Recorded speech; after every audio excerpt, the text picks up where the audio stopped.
Hi, I'm Jack. I sing and play guitar. Hi, I'm Jack, and I sing and play guitar. Hi, I'm Jack. I play synth and guitar. We're the Jacks. Now we're the Psychedelic Porn Crumpets. Now that sounds so weird doing the thing before. It started off, I suppose, like just at uni, and there was like this procrastination piece that kind of just took over my life pretty much, and then showed Luke. Luke heard it through our mutual drug dealer, who showed him while you were working at Cat Food Warehouse. What was it? Cat Food Warehouse. Yeah. Okay. Yeah. What, is that what I don't it's remember called? what it was. Pet Barn. I can't remember. But yeah, while selling cat food, I think you heard cornflake. You were really good at it. I've been in there. I don't even have a cat, and I came in a few times just to buy a couple. Tins for yourself. Tins for Jared. Oh, that's what. Yeah. Jared loves it. He does. He's munched a few. I suppose Vancouver, you get a lot of people having a munch. Not Vancouver, where are you? Toronto. Yeah, because it's legal here, isn't it, weed? So, and everyone knows animal treats are a good high snack. The Mighty Boosh. So it's like Noel Fielding and Julian Barrett. Is that his name? Yeah. So they're like mad little creation. So it's like it's just this wacky sort of surrealist English. Yeah. Yeah, but it's brilliant, and I think that kind of quirked our imagination to sort of make a project kind of similar that was just a bit weird. And then I think now we take it seriously, so we're like a serious, non-serious band. Yeah. Well, Perth, I think, when we were there, like, obviously Tame Impala and Pond were coming out, and... Yeah, we got some pretty awesome local fresh produce, you know, like bands like Hideous Sun Demon, Love Junkies, Foam, Red Engine Caves, Mangoes. Spaceman Antics. Yeah, some just awesome bands coming out of Perth. Who's King Giz? Is it King Giz? The Dill Pickles. They're my favourite. Yeah. Good band. Jimmy Johns. Well, now it's all We're about old neo now. soul. Yeah, there's a lot of neo soul bands coming out. So like, I can't even name one. Yeah, soul and hip hop and Jazz. Yeah, jazz. yeah, You're sort of a on the super border of ego. jazz. A lot Yeah. of jazz happening in Oz at the moment. Demon Days, Come on. Butter. They're good bands. And I think it's went from that psych kind of stuff, and it sort of just shifted more into that jazz kind of pocket. But when we went to America, obviously that's still booming, like in LA, like the LA scene. So here we go. That's we got a car right there who's probably just like, why are they standing outside my thing? Alright. It would be funny if we come back to the interview and like they're in. Just a guy with a chainsaw. I suppose they'll shut the garage now. That must have been the word. LA psych scene is the open sesame of Toronto. Garage rock. There we go. Oi, look at all the midgies. Where? I mean Australia. I think that's like there was a big movement, I suppose, with Smith Street Band and Violent Soho took on that sort of garage rock approach, and now it's like you've got bands like Dear Seattle and slowly doing a big kind of. It's very punk garage, like, and a lot of the festivals are kind of similar to that. I suppose like there's only room for like. Well, there's loads of bands. It's just guitar-based music at the moment, which is really prevalent. Like, and it's as well like just spans, I mean, multiple genres. Yeah, and I think people just responding to that like just classic guitars and amps thing, you know. I didn't make a sound. Yeah, it's good. Pedaling. Yeah, like through, like when we were first starting, we used to just jam in the barn that I was living in. I think it started like, I don't know, once we started recording, it kind of just became like a project that we had enough material to sort of write 2 albums. And I think the idea, our drummer wanted a double album, but it just seemed pretty pretentious coming out with a double album, like, here's our music. But so I think we just put the first one out, knowing that we sort of were going to write a second one like quite quickly afterwards. And I think it really helped just push us along in the Perth scene to jump straight into sort of like an album band, because usually people would put out like 4 or 5 EPs before they sort of jump into that album. So for us, it was like, we just want to be like, here's a piece of music, which is the record, and to sort of be listened to as a whole piece rather than individual singles. So, and I think that's the way we've sort of been writing as well. Like, definitely is the focus of the project would be to create records, and rather than here's a single, it's like it's all part of one piece. So, yeah.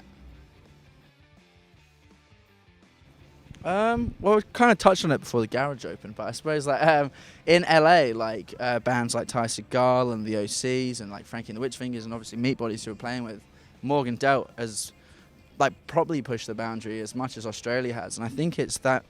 And that, yeah, it's just but you've still got. Oh yeah. You don't have to do anything. You can just do whatever. Well, we've talked. Yeah, literally, we've talked about it before, where I suppose it's like the more experimental side of things, like. Bands like Radiohead and Grizzly Bear are like psych bands, or could be termed as that. So it seems like that's the way that you can write anything pretty much, and just have an endless sort of boundary to sort of write into, and sort of achieve some weird kind of sounds without it being termed like punk, where you're sort of very like driven with blinkers to sort of write in that sort of spectrum. So in psych music, it's just like whatever you can kind of think of, and doesn't have a lid to it, so you can just keep the box open.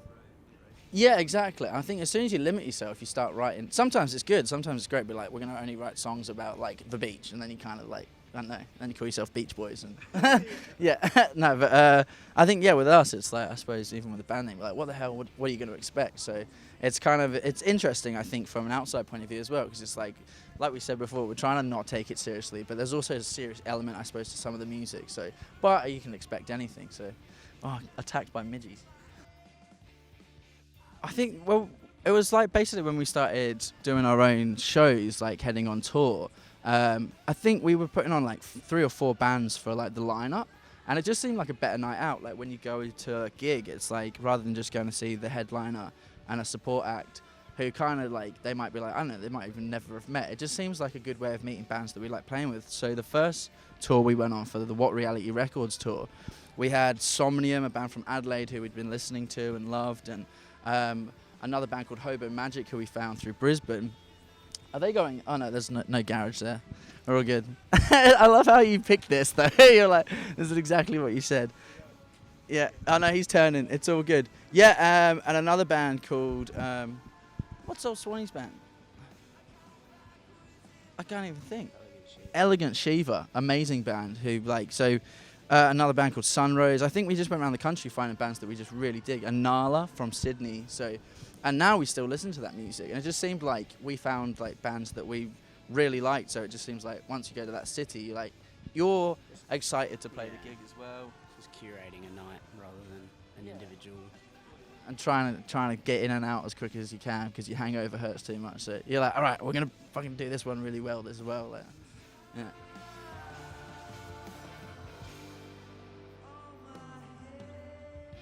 What happened?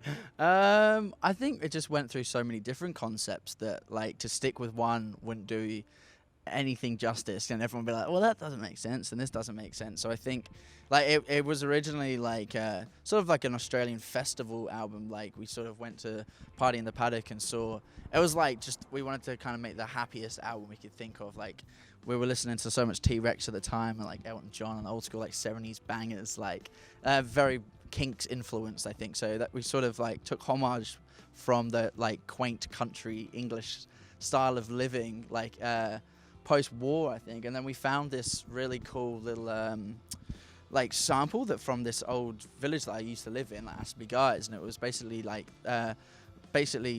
them during the war, wasn't it? And so we got all these vocal samples, which were amazing. It's like the old lady that lives in the shoe, but it's like people that my parents know, so like older like generations. So it was kind of nice, and then it just shifted into something kind of quirky, and I think that's why we kind of called it the Whatchamacalit, because it was just a mismatch of all bits and pieces. So yeah,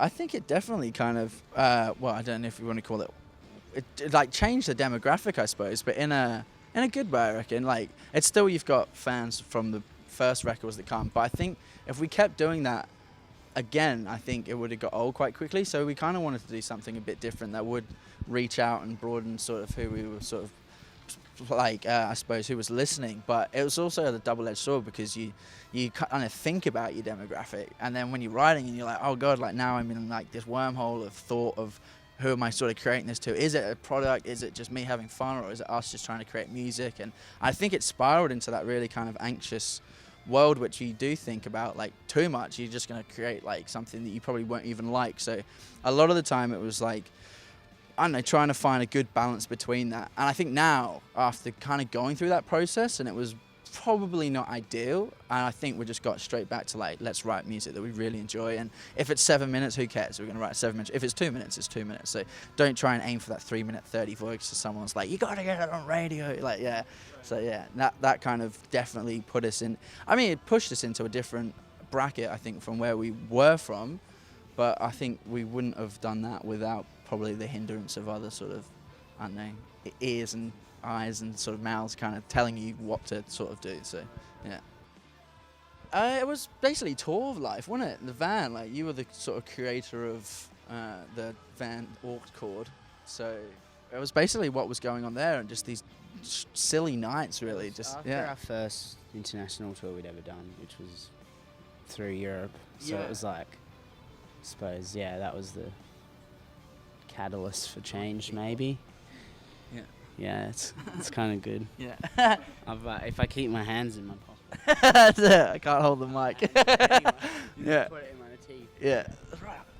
Yeah, I think, going back to that, it was like tour life, and then sort of like a recollection of that, like sort of post, sort of getting home and be like, what did we just experience? And a lot of it was these brand new sort of, I suppose, feelings of traveling that I mean, now it's like you do it quite a lot.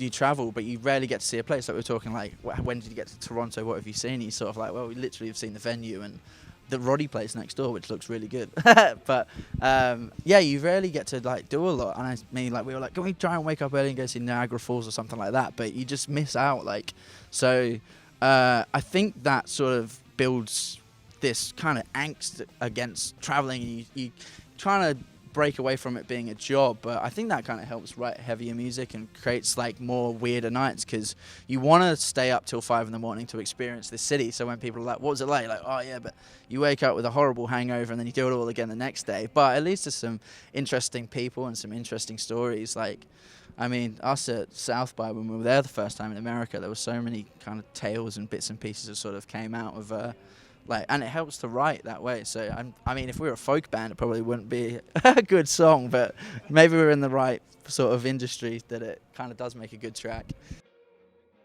We did. I suppose, like, well, when we did High Visceral Part 1 and 2, it was like we just wanted to keep that independent. I suppose, like, we released those two on, I think initially we had Rhubarb Records, which was a good friend of ours, his label, and then we were like, once we'd kind of figured it out, we sort of wanted to do it ourselves and do our own kind of pressings, and just, I think the label at the moment is still just us doing, Porn Crumpets, which is, it's just a platform. I suppose there's like, maybe down the line eventually it could expand on that, but at the moment it's just created like I don't know, it's sort of created a nice like barrier from everything, and rather than having labels running you, they're assisting you in your endeavors and not kind of taking ownership of everything to a degree that some labels do. Remaining independent. No 360 deals. Yeah, no they own our pants. Yeah, they take the gas out of your car. Every 50% of a sock, so half of my clothes belong to a label. Yeah. That's it. Some guy runs over and rips your shirt off. Little kidney punch. Oh, yeah. I like it. Yeah, but that on the advert. Yeah. Canada. It's great. Whistler was amazing. Driving all the way up there through, what was it? It's Little Squamish. Squamish. Yeah. Squamish. It was Little beautiful Australia. It's pretty much 80% Australia is on a coke bender. that is a Whistler and an extreme sport enthusiast. Yeah. So we just, I don't know, fit right in, I suppose. Was no Canadians up there. No. I don't think I met one. It was hard. They were all Australians. They've like, taken over. Yeah. They're like a virus. but it's good. At least they're happy people. Like a rash. Yeah, it was nuts. I mean, we went in the summer, so it was more like downhill biking as opposed to skiing. So, but I mean, we went walking in one of like the national parks, and we didn't get to climb any mountains though. But I think, where did we go? That's all we kind of want to do is like take a peaceful day off, and like, I mean, everything's legal here. I think they legalized mushrooms in. Oh no, where was that? That was in Colorado. That was in Colorado. We were there the day they Legalized them. mushrooms, Great. which was silly. Good day. And so Henry gave us some. Yeah, it was that good. was too hard to function. I was just like, especially in Denver. Or was it? No, it was Boulder. There was no one over the age of 23, and it was just like hotheads. We were pretty much. seniors. Yeah, we were. We were the seniors. On mushrooms. Visiting blues lawyers. Blues lawyers, yeah.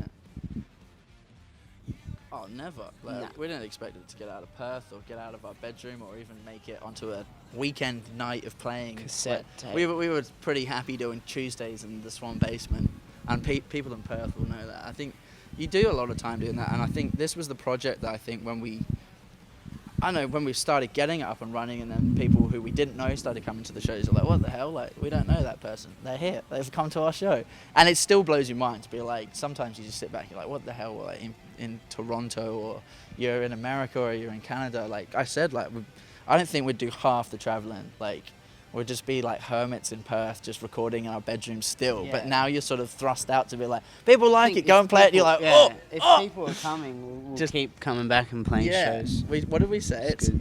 introverts pretending to be extroverts, Pretending playing be- to extroverted introverts. It's like, and you're just there, just like, all right, we'll fit in, and everyone else is kind of like, yeah, it's a bit weird, but it's Yeah, I'm sick before the show. good.